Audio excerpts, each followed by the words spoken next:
Ukraine's President Volodymyr Zelenskiy says the Donbas region to the southeast has been completely destroyed, as it has become the recent focus of the Russian offensive.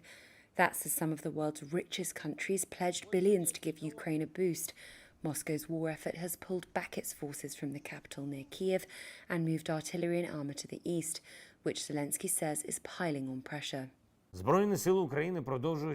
The armed forces of Ukraine continue advancing to liberate the Kharkiv region. But in Donbas, the occupiers are trying to exert even more pressure. It is hell there, and it is not an exaggeration.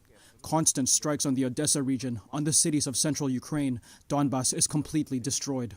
All this has no and cannot have any military explanation for Russia. Moscow calls its invasion a special military operation to rid Ukraine of fascists, a claim Kiev and Western allies say is a baseless pretext for an unprovoked war.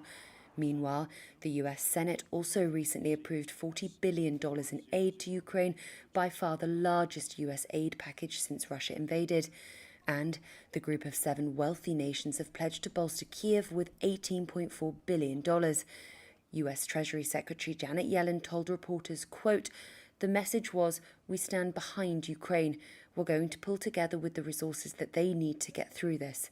Separately, US Secretary of State Antony Blinken accused Russia of using food as a weapon by holding hostage supplies for not just Ukrainians, but also millions around the world.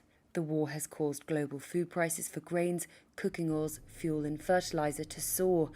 The EU has said it is looking into ways of using the frozen assets of Russian oligarchs to fund the reconstruction of Ukraine, while the US has not ruled out placing sanctions on countries that purchase Russian oil.